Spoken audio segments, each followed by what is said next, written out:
Hello, Steve Mills here, and welcome back to another edition of the Association of Prudent Marketing's weekly video. It's great to have you back, and I'm really pleased to be here and sharing some more ideas with you.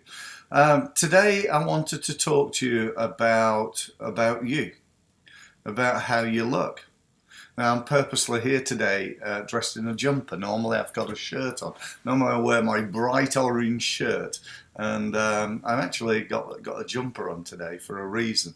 And that reason being that people judge you, and they judge you by how you look, how you sound, how you dress, what your hair's like, what your clothes are like, the car that you arrive in, your office, your pen, your wallet, your notepad, your everything. We are constantly judging each other, even without knowing it.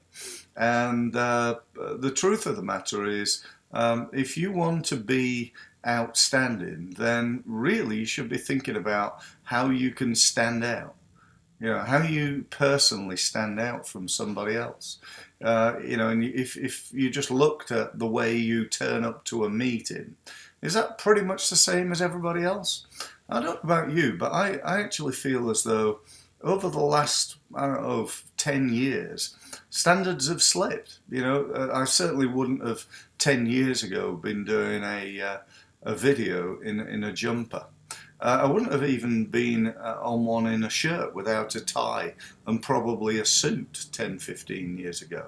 So my point being that, times are changing, and it's not necessarily that you need a suit and tie on if you're a man, or, maybe a suit or a dress or whatever if you're a lady.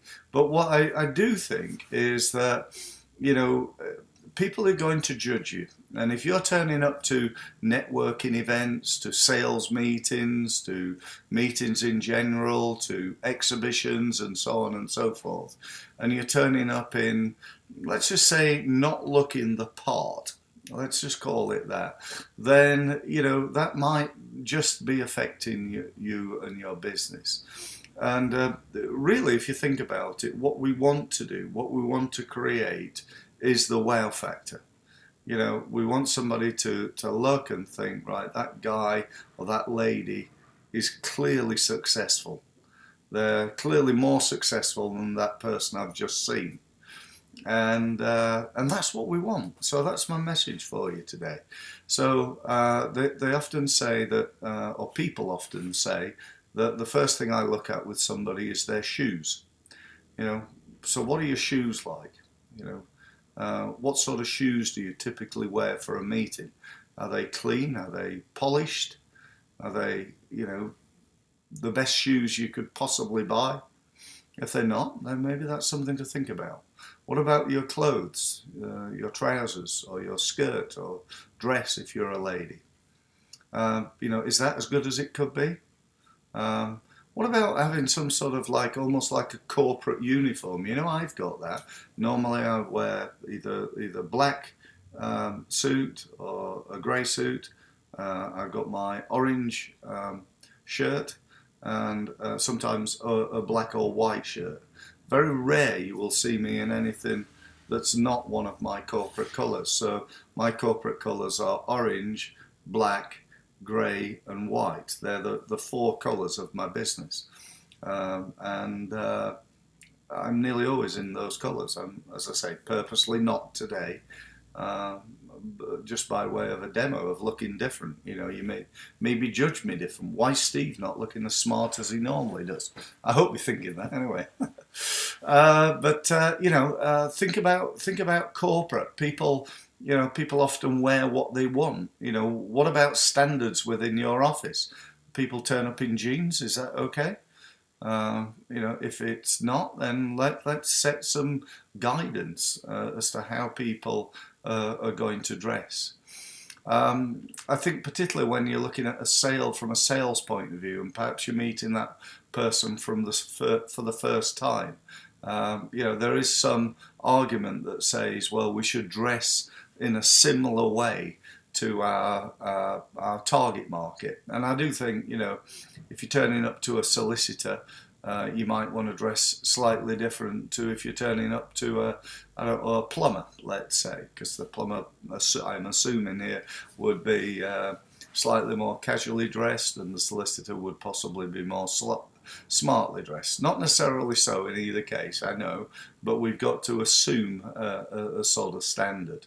And so that's maybe what you ought to think about, you know, looking at each and everything, and think also about all your bits. By that I mean things like your watch, cufflinks, if you're a man. I'm being a little bit sexist here, I apologise for that, ladies. Or let's say necklace or bracelet then, let's just even things up.